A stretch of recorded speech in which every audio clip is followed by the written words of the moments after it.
Good evening बच्चों। इग्नो के study centre निर्माण कैंपस सुनाम में मैं आपका परम प्रिय अध्यापक डॉक्टर हरेंद्र कुमार हिंदी की इस कक्षा में आप सभी बच्चों का हार्दिक स्वागत करता हूं। बच्चों, आज हमने क्या पढ़ना है? आज मैं आप लोगों को कोर्स कोड BHDLA 137 की इकाई 2 के बारे में पढ़ाऊंगा। इस इकाई 2 में हम उच्चरित भाषा और लिखित भाषा, संप्रेषण के तत्व इत्यादि बातों पर चर्चा करेंगे। इस इकाई में हम उच्चरित भाषा क्या होती है, लिखित भाषा क्या होती है, उच्चरित भाषा की प्रकृति क्या है, लिखित भाषा की प्रकृति क्या है, उच्चरित और लिखित भाषा के बीच में भेद क्या है, उच्चरित और लिखित भाषा की विशेषताएं क्या हैं, इन भाषाओं का प्रकार क्या है और लिखित भाषा पर उच्चरित भाषा का क्या प्रभाव है। दोनों में से, उच्चरित भाषा और लिखित भाषा में से हम किस भाषा को अधिक महत्व देते हैं, इन सब बातों पर आज हम चर्चा करेंगे। तो इससे पहले कि मैं अपनी बात को आगे बढ़ाऊं, मैं आप लोगों को जो आप लोगों के मैसेजेस मुझे मिलते हैं, जो आप लोगों के ईमेल्स हमें मिलते हैं, जो आप लोगों के सुझाव हमें मिलते हैं, उनके आधार पर मैं आप सब विद्यार्थियों का हार्दिक धन्यवाद करना चाहता हूं। बहुत से विद्यार्थियों के मैसेजेस आए हैं, ईमेल्स हमें प्राप्त हुई हैं और उन्होंने इन वीडियो लेक्चर्स की बहुत प्रशंसा की है। आपको हमारे वीडियो लेक्चर्स पसंद आते हैं, आपको मेरा पढ़ाया हुआ समझ आता है और इन वीडियो लेक्चर्स के माध्यम से आपका जो पाठ्यक्रम है आप उसे आसानी से समझ सकते हो। इन सब बातों के लिए आपका बहुत बहुत दिल से आभार। तो चलिए बिना किसी देरी के हम अपने आज के लेक्चर को शुरू करते हैं।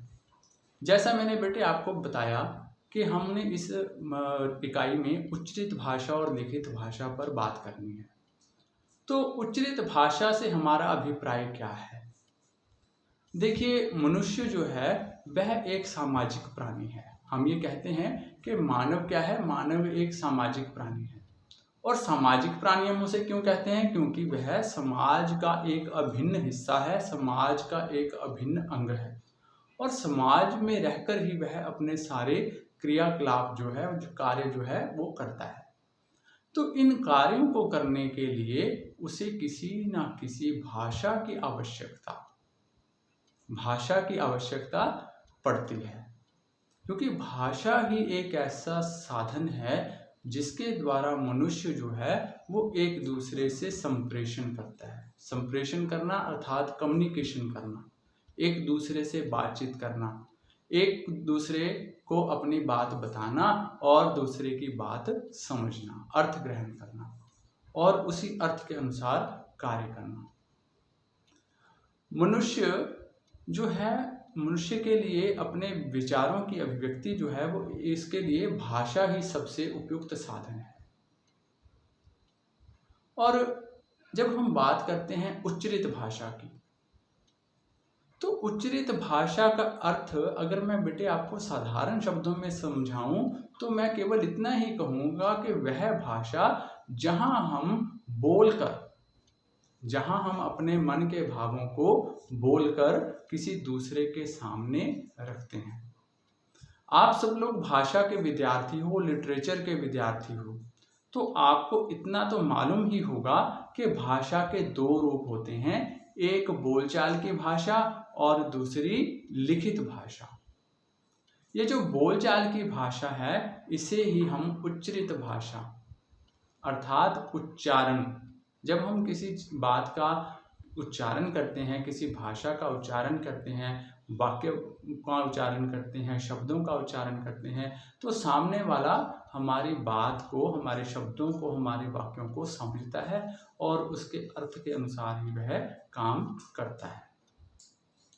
भाषा जो है बेटे, वो लोगों को एक दूसरे के नज़दीक ले आती है। सहमति, असहमति, विरोध, घृणा, प्रेम, यह सब भाव जो हैं हम भाषा के द्वारा ही व्यक्त करते हैं, संप्रेषित करते हैं।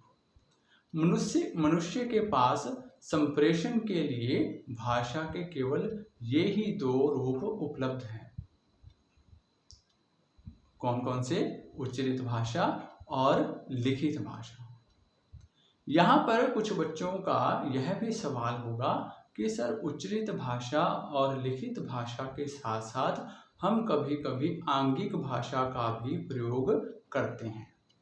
तो आंगिक भाषा के बारे में हम अगली इकाई में पढ़ेंगे। यहाँ हमारा जो उद्देश्य है वह उच्चरित और लिखित भाषा पर ही स्टिक रहेगा कि हम उसी के बारे में यहाँ पढ़ें और जानें। हम सभी जानते हैं कि विचारों के आदान प्रदान की दृष्टि से, भाषा के विचार विनिमय की दृष्टि से और संप्रेषण की दृष्टि से, देखो बात को ध्यान से सुनना, समझना। विचारों के आदान प्रदान की दृष्टि से, विचारों के आदान प्रदान की दृष्टि से, और दूसरा भाषा के विचार विनिमय की दृष्टि से, और तीसरा संप्रेषण की दृष्टि से। भाषा के उच्चरित और लिखित दोनों ही रूपों का योगदान रहा है। ठीक है, तो अर्थात दोनों ही रूपों का प्रयोग कर हम अपने भाव जो हैं, हम अपने विचार जो हैं, हम अपनी बातें जो हैं वो किसी दूसरे के सामने रख सकते हैं। लेकिन हमें यह भी ध्यान रखना होगा, इस बात को भी हमें समझना होगा कि लिखित भाषा और उच्चरित भाषा में बहुत अंतर होता है। लिखित भाषा और उच्चरित भाषा में बहुत अंतर होता है। अब ये अंतर क्या क्या है?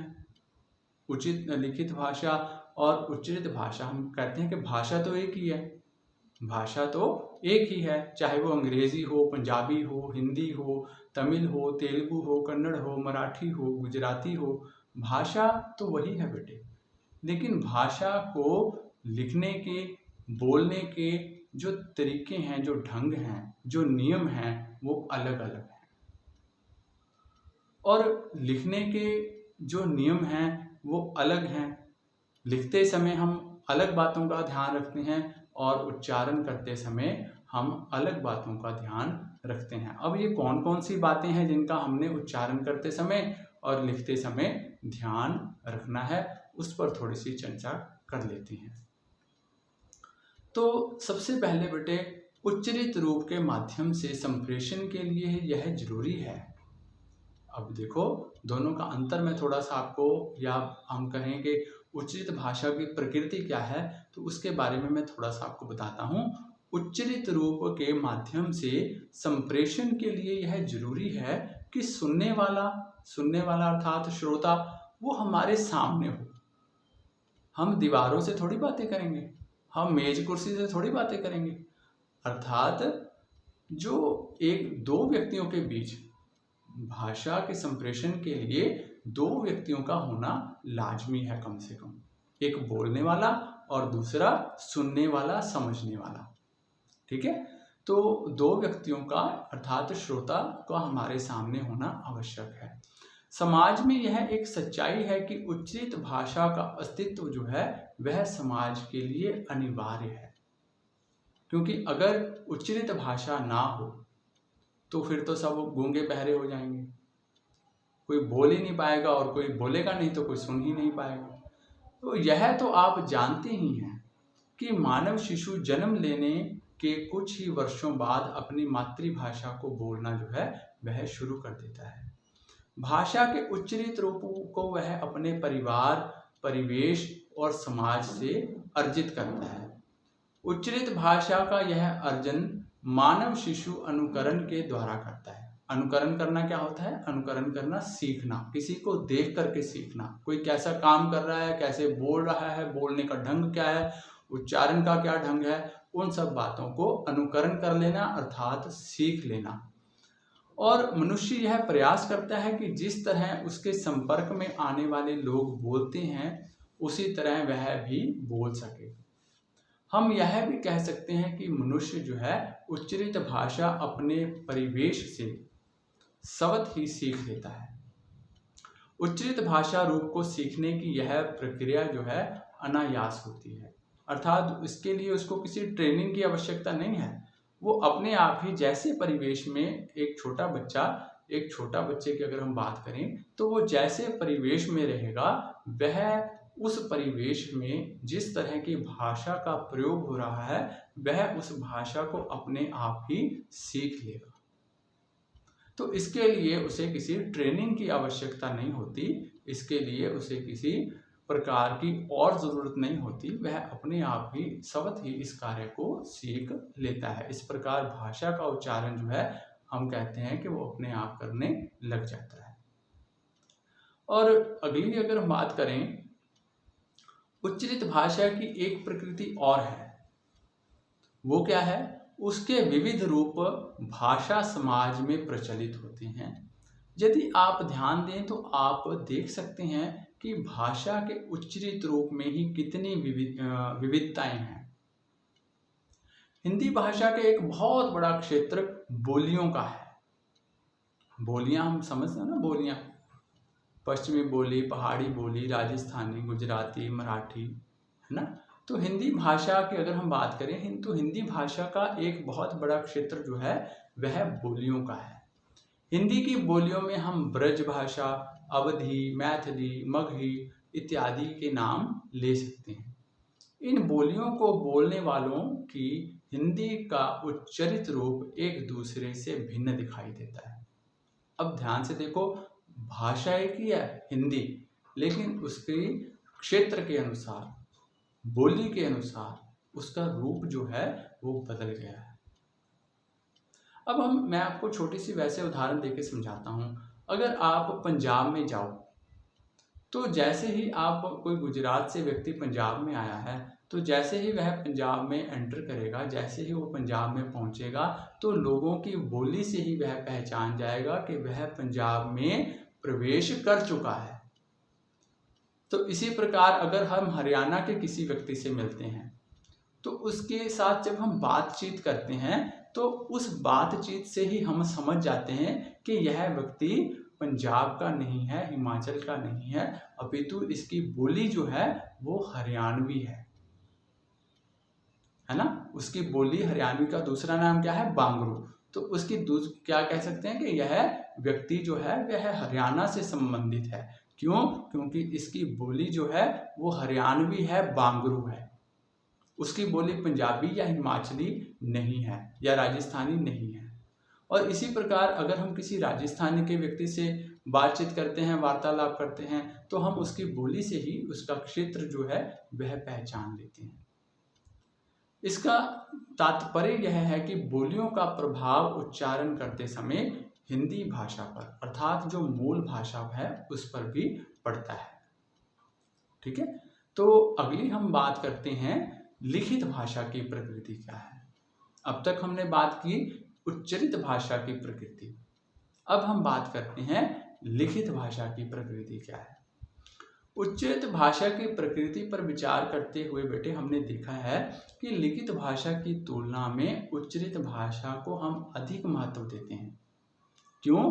क्योंकि उच्चरित भाषा का प्रयोग हम समय समय पर, बल्कि दिन में और पल प्रतिपल करते हैं, जबकि लिखित भाषा का प्रयोग हम समय के अनुसार या सुविधा के अनुसार या ज़रूरत पड़ने पर ही करते हैं। हम, ऐसा तो नहीं है कि हम हर बात लिख कर ही कहते हैं, नहीं ना। तो जब हमें ऐसी ज़रूरत महसूस हो कि अब मुझे लिखकर ही अपनी बात किसी दूसरे तक पहुंचानी पड़ेगी, तब हम लिखित भाषा का प्रयोग करते हैं। ठीक है, और जो उच्चरित भाषा ही मनुष्य के समाजीकरण का आधार होती है, इसलिए इससे लिखित भाषा का महत्व जो है वह कम नहीं होता। लिखित भाषा सृजनात्मक साहित्य का माध्यम होती है। अब यहाँ देखिए, इस बात को आप ध्यान में रखिएगा कि लिखित भाषा जो है सृजनात्मक साहित्य का माध्यम होती है। ये सिर्फ जो एक शब्द मैं आपको बोल रहा हूँ, जिस पर मैं स्ट्रेस दे रहा हूँ, सृजनात्मक साहित्य। सृजनात्मक साहित्य का अर्थ क्या है? इसका अर्थ है कि एक नए साहित्य का जन्म। हमने कोई कविता लिखी, कोई कहानी लिखी, किसी लेखक ने कोई नाटक लिखा, उसने कविता के माध्यम से अपने विचार जो हैं वो लोगों तक पहुंचाए। अब आप यहाँ पर थोड़ा सा ध्यान दीजिए कि अगर हम यही बात उच्चरित भाषा में लेकर जाएं, क्या लेखक प्रत्येक व्यक्ति को अपनी कविता सुनाता फिरेगा? और अगर हम यहाँ भी ये बात भी कहें कि वो हर व्यक्ति को अपनी कविता सुनाए, तो वो कितने लोगों को अपनी कविता सुना सकता है? उसकी एक सीमा हो जाएगी ना।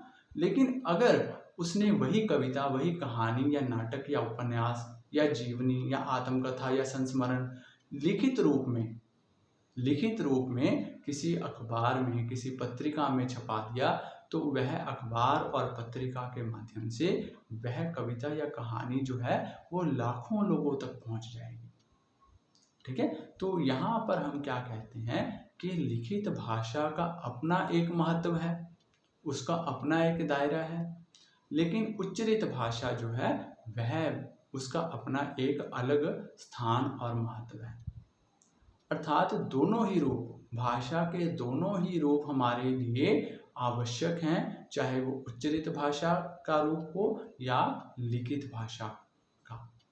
तो दोनों ही रूपों का हम अपने जीवन में कहीं ना कहीं, कभी ना कभी प्रयोग करते ही करते हैं।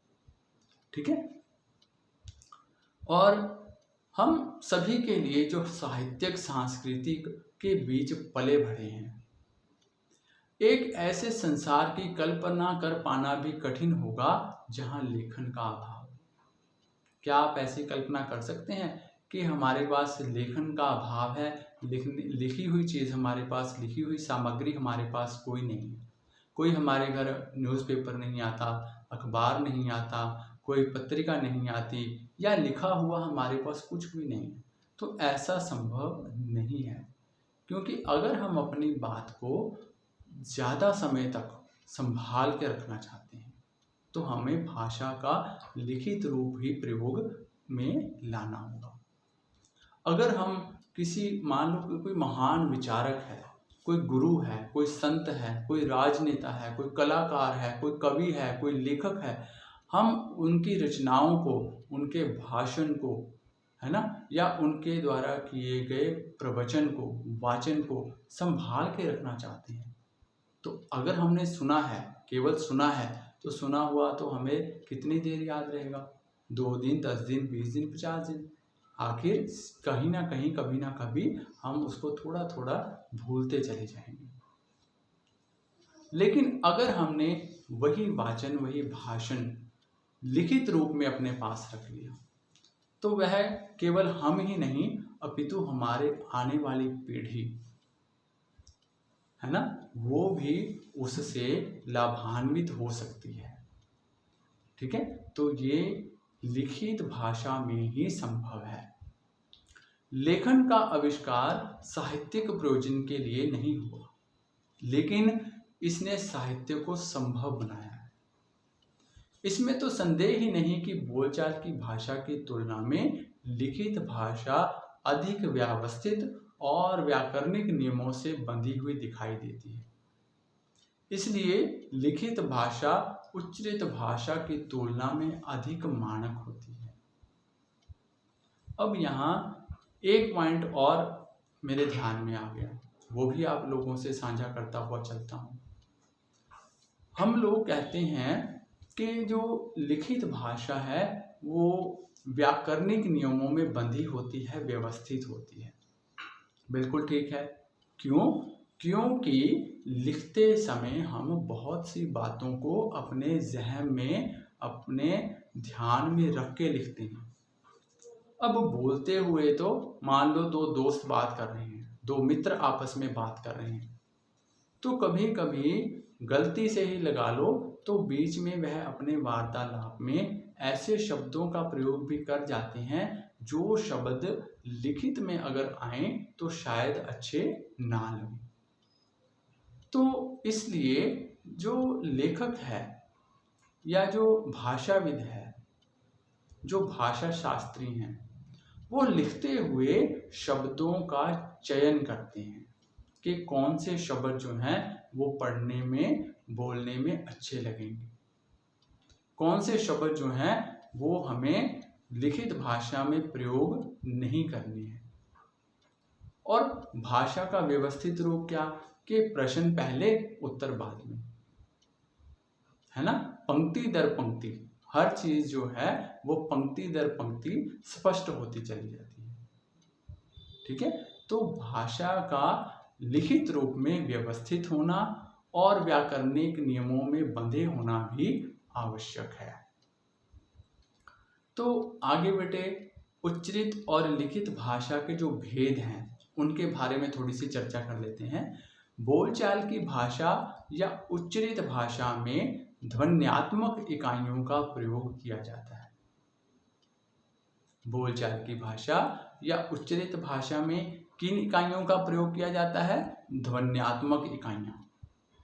जबकि लिखित भाषा में लेखमीय इकाइयों का प्रयोग किया जाता है। ध्वन्यात्मक इकाइयों का संबंध मनुष्य के उच्चारण अवयवों, उच्चारण प्रयत्न, मुख विवेर के उच्चारण अवयवों के संचालन, वायु के दबाव और उतार चढ़ाव के साथ जुड़ता है। इस पंक्ति को सरल करके समझाता हूं।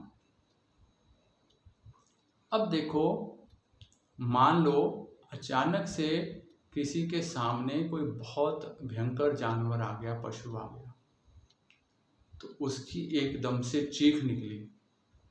तो चीख का अर्थ क्या है कि वह डर गया, उसके शरीर का हाव भाव जो है एकदम से बदल जाएंगे। ठीक है, अब व्यक्ति को गुस्सा आ गया, दूसरी उदाहरण, व्यक्ति को गुस्सा आ गया तो उसका स्वर जो है ऊंचा हो गया, उसका स्वर जो है ऊंचा हो गया। उसने अपने सामने वाले व्यक्ति को, दूसरे व्यक्ति को बहुत गुस्से में तेज आवाज में, ऊंची आवाज में बोला। तो ये जो उच्चारण जब हम करते हैं तो उच्चारण में मात्राओं के आधार पर, हाव भाव के आधार पर उच्चारण जो है वो निम्न या उच्च स्तर पर जाता रहता है। और हमारे बोलने में चेष्टाएं जो हैं, हमारी जो चेष्टाएं हैं, हम कैसा बोलना चाहते हैं, किससे कैसा व्यवहार करना चाहते हैं, हमारी भाषा किसके लिए कैसी होगी, कहाँ हमने अच्छे से ध्यान में रख के सोच समझ के बोलना है, कहाँ हम किसी दोस्त से, अपने परिचित से बातचीत कर रहे हैं तो हम बिना सोचे समझे भी बातचीत करते चले जा रहे हैं।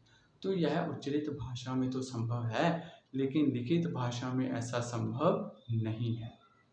ठीक है, बोलचाल की भाषा या वाक के उत्पादन में वायु फेफड़ों से निकलकर बाहर आती है।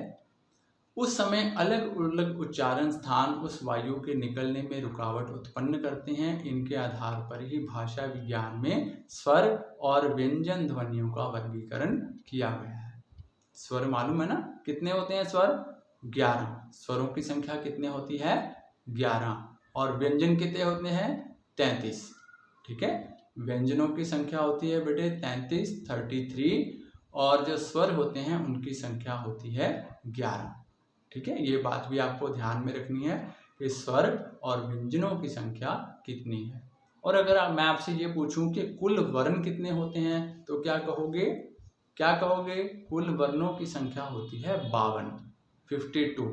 ठीक है, कुल वर्णों की संख्या होती है 52, जिसमें स्वर होते हैं 11 और व्यंजन होते हैं 33। ठीक है, तो ये बात भी आपने ध्यान में रखनी है। लिखित भाषा के अंतर्गत उच्चरित ध्वनियों का लिखित चिन्हों द्वारा अंकित किया जाता है। ठीक है, इस प्रकार उच्चरित ध्वनि जो है प्रतीकों के लिए अलग अलग लिपि चिन्ह निर्धारित किए जाते हैं। उच्चरित भाषा का प्रभाव लिखित भाषा में मिलता है। भाषा के विकास के समय उच्चरित रूप की प्रधानता रहती है, जो लेखिम निर्धारण को प्रभावित करती है। इतना ही नहीं, लिखित भाषा को निरूपित करने के लिए सामग्री और व्याकरण दोनों उच्चरित भाषा पर ही आधारित होते हैं। ठीक है। हिंदी की वर्तनी और लिपि व्यवस्था को मानकृत करके लिखित भाषा को मानकता प्रदान की गई है।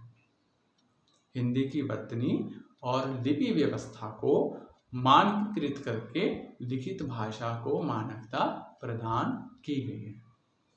अब हम बेटे बात करते हैं उच्चरित और लिखित भाषा की विशेषताएं। यहाँ तक आपको उच्चरित और लिखित भाषा की प्रकृति समझ आ गई होगी, और उच्चरित भाषा और लिखित भाषा में क्या अंतर हैं वो भी आपको मैंने अच्छे से समझा दिए। आशा है आपको समझ आ गई होंगी। हमने हिंदी के कुल वर्ण कितने हैं, स्वर कितने हैं और व्यंजन कितने हैं, उसके बारे में भी हमने जानकारी प्राप्त कर ली है। अब हम बात करते हैं बेटे उच्चरित और लिखित भाषा की विशेषताएं क्या हैं। ठीक है, संक्षेप में ही समझाऊंगा, ज़्यादा बड़ा वीडियो लेक्चर नहीं बनाऊंगा, तो थोड़ा सा ध्यान से सुनिए।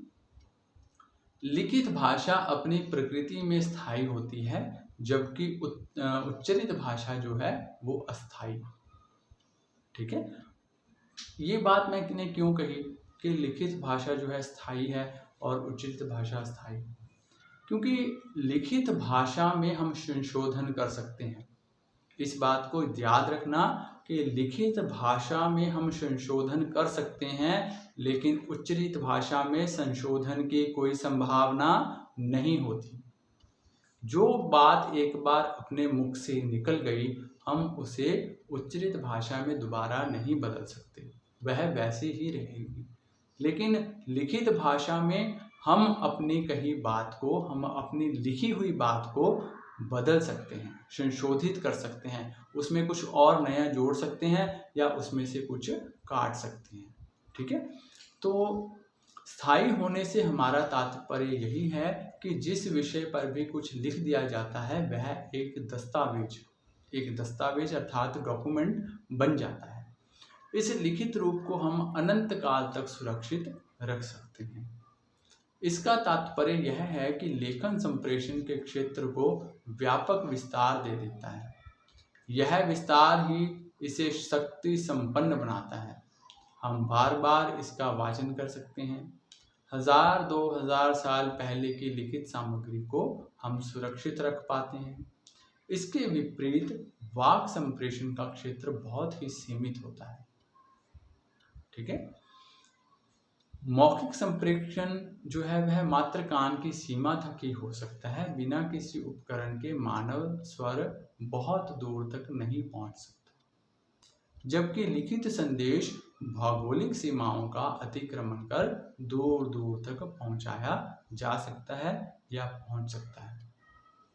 ठीक है, वही बात है बेटे जो मैंने आपको समझाई है कि लिखित भाषा जो है, लिखित भाषा के माध्यम से हम अपनी बात गांव-गांव तक, शहर-शहर तक पहुंचा सकते हैं, जन-जन तक पहुंचा सकते हैं। ठीक है, एक लेखक, एक कवि, वह बैठा पंजाब में है या हरियाणा में या हिमाचल में है, वो पूरे भारत में अपनी कविता पहुंचा सकता है। ठीक है, लेकिन उच्चरित माध्यम में यह बात संभव नहीं है। ठीक है, लिखित भाषा वह भाषा व्यवस्था है जिसे सतर्कता के साथ प्रस्तुत किया जाता है। लेखन एक सुविचारित पद्धति है, इसलिए इसकी संरचना जो है वो अधिक सुगठित, मानकीकृत और एक रूपता लिए हुए होती है। इसके अतिरिक्त लिखित भाषा की इकाइयाँ ये भी आपसे लघु प्रश्नों में पूछा जा सकता है कि लिखित भाषा की इकाइयाँ कौन कौन सी हैं, तो ये भी ध्यान से सुन लो बच्चों।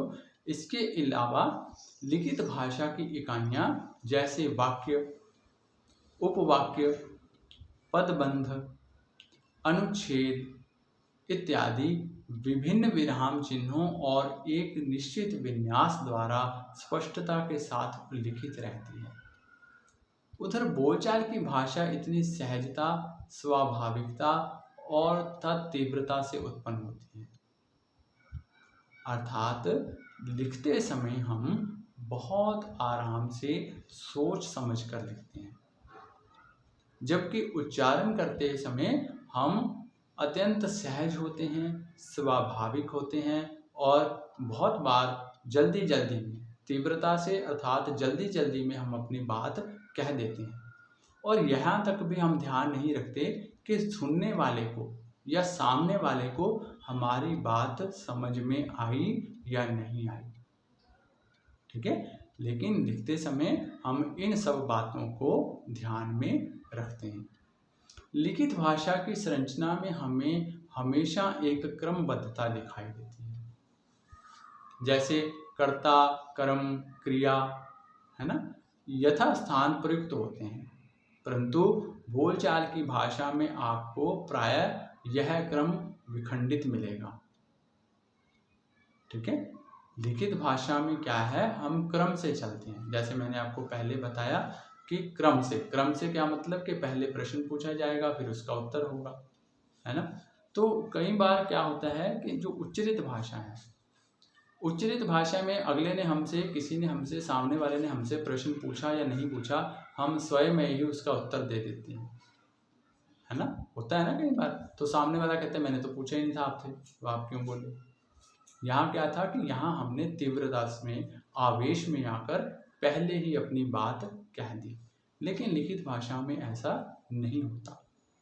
ठीक है, लिखित भाषा में विशेषण संज्ञा के बाद, क्रिया विशेषण क्रिया के बाद, परंतु बोलचाल की भाषा में यह जो क्रम है यह उलट पुलट हो सकता है। यह क्रम के अनुसार हम ना भी बोलें तो भी इतना हम उसको महत्व नहीं देते। बोलचाल की भाषा की तुलना में लिखित भाषा अधिक जटिल, विविधतापूर्ण, रूढ़ तथा औपचारिक होती है। लिखित भाषा में ही हमें अनेक प्रत्युक्ति पूर्वक रूप दिखाई देते हैं। मौखिक भाषा की तुलना में यह अधिक संशोधित भाषाई रूप है। बोलचाल की भाषा में तो जो मुंह से निकल गया वही अंतिम होता है, परंतु लेखन में लेखक अपने लेख को बार बार पढ़कर बार बार संशोधित कर सकता है।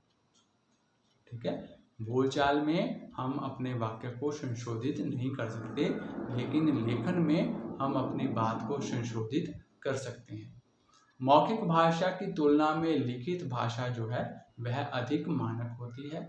सामाजिक मूल्यों के संदर्भ में मानकीकरण की प्रक्रिया का संबंध जो है वो भाषा के लिखित रूप से ही होता है, मौखिक रूप से नहीं। लिखित भाषा में प्रायः रूढ़ अभिव्यक्तियों का ही प्रयोग किया जाता है। प्रत्येक भाषाई समाज में विभिन्न संदर्भों में विभिन्न संरचनाएं रूढ़ हो जाती हैं।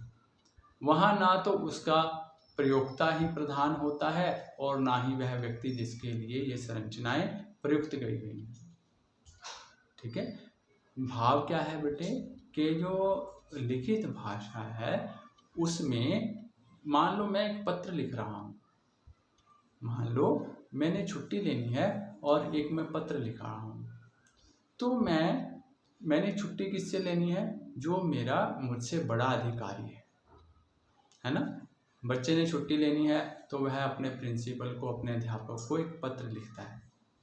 तो यहाँ जो वार्तालाप है वो केवल उस विद्यार्थी के बीच में और उसका जो सीनियर अधिकारी है, प्रिंसिपल है, अध्यापक है, उसके बीच में है। इसका संबंध किसी दूसरे वर्ग से या किसी दूसरे लोगों से नहीं है। ठीक है, लेकिन अगर हम उच्चारण की बात करें तो उच्चारण में कई बार ऐसा होता है कि हमारी जो बात है वो केवल एक व्यक्ति से संबंधित ना होकर के बहुत से लोगों से संबंधित हो सकती है। ठीक है, तो उसके बाद ये जो उच्चरित भाषा इसको छोटे छोटे पॉइंट्स में आपको समझाने की कोशिश करता हूँ। उच्चरित भाषा, आप चाहो तो इसको लिख भी सकते हो, नहीं तो आपको जो सामग्री भेजी गई है, नोट्स जो आपको इग्नू स्टडी सेंटर की तरफ से भेजे गए हैं, उसमें भी यह बात आपको नोट करवा दी गई है। उच्चरित भाषा एक वैकल्पिक यथार्थ है। भाषा समाज का प्रत्येक व्यक्ति इसका प्रयोग करता है। भाषा, दूसरा पॉइंट, भाषा प्रकार और प्रयोग क्षेत्र के विस्तार के कारण उच्चरित भाषा विषम रूपी होती है। तीसरा पॉइंट नोट करो बच्चों, उच्चरित भाषा से ही लिखित भाषा जो है जन्म लेती है। ठीक है। चौथा, उच्चरित भाषा में कोड मिश्रण की प्रक्रिया जो है वह स्वाभाविक होती है। पांचवा, उच्चरित भाषा समाज में प्रतिष्ठा के कारण नहीं बनती, प्रतिष्ठा लिखित भाषा को ही मिलती है। ठीक है। आगे छठा पॉइंट, उच्चरित भाषा का प्रयोग आत्मीयता का द्योतक होता है। उच्चरित भाषा का प्रयोग अनौपचारिक संदर्भों में होता है। आठवां, उच्चरित भाषा में विकल्पन लिखित भाषा की तुलना में अधिक होता है। उच्चरित भाषा को व्यक्ति अपने परिवेश से स्वयं सीखता है। उच्चरित भाषा ही व्यक्ति के सामाजिकरण का माध्यम होती है। ठीक है। तो ये थे उच्चरित भाषा के प्रकार। ठीक है, उच्चरित भाषा के प्रकार जो मैंने आपको अभी पढ़ के सुनाए हैं। तो अभी बेटे इन दोनों भाषाओं में जो थोड़ा सा अंतर मैंने आप लोगों को थोड़ा सा पहले भी बता दिया, इसको थोड़ा सा विस्तार से और जान लेते हैं। तो इन दोनों भाषाओं में कुछ संप्रेषण परक तत्वों के आधार पर जहाँ समानताएं हैं, वहीं अनेक तत्व ऐसे भी हैं जो इन दोनों को एक दूसरे से अलग करते हैं। ठीक है। अब तक तो हमने इसकी विशेषताएं पढ़ी कि उच्चरित भाषा की विशेषताएं और लिखित भाषा की विशेषताएं क्या हैं। अब हम इसके अंतर के बारे में थोड़ा सा जान लेते हैं। तो बोलचाल की भाषा में जहाँ उच्चारणात्मक और ध्वन्यात्मक इकाइयों का प्रयोग किया जाता है, वहीं लिखित भाषा में लेखकीय इकाइयों का प्रयोग होता है। तो ये सब बातें बेटे आपको छोटे प्रश्नों में, लघु प्रश्नों में पूछी जा सकती हैं कि उच्चरित भाषा और लिखित भाषा की प्रमुख विशेषताएं बताइए, या उच्चरित भाषा और लिखित भाषा में क्या अंतर है उसके बारे में अपने विचार बताइए, या उच्चरित भाषा से आपका क्या भाव है उसके बारे में बताइए, या लिखित भाषा के बारे में आपका क्या विचार है उसके बारे में बताइए। तो यह सब प्रश्न आपसे लघु प्रश्नों में पूछे जा सकते हैं। तो इसका एक अंतर तो पहले मैंने अभी बोला है, बोलचाल की भाषा में जहां उच्चारणात्मक और ध्वन्यात्मक इकाइयों का प्रयोग होता है, वहीं लिखित भाषा में लेखमीय इकाइयों का। इसका प्रमुख अंतर के अलावा भी दोनों में अनेक भिन्नताएं हैं। जैसे दोनों की संरचना में काफ़ी अंतर है। लिखित भाषा की संरचना जहां व्यवस्थित, सुगठित, पूर्ण और व्याकरणिक नियमों में बंधी होती रहती है, वहीं उच्चरित भाषा में सरल, शिथिल, अपूर्ण और व्याकरणिक नियमों से मुक्त संरचनाएं भी देखने को मिलती हैं। तो यह अंतर है उच्चरित भाषा और लिखित भाषा में। तो इस इकाई में हमने क्या समझा बेटे? इस इकाई में हमने उच्चरित भाषा और लिखित भाषा के बारे में पढ़ा। उच्चरित भाषा जहां हम साधारण बोलचाल की भाषा जिसे हम बोल सकते हैं, और लिखित भाषा जहां हम अपने मन के भावों को, विचारों को लेखनी के माध्यम से लिख करके किसी दूसरे के सामने प्रकट करते हैं। तो आज के लिए इस इकाई में केवल इतना ही। अगली इकाई में हम फिर मिलेंगे। तब तक के लिए नमस्कार, धन्यवाद।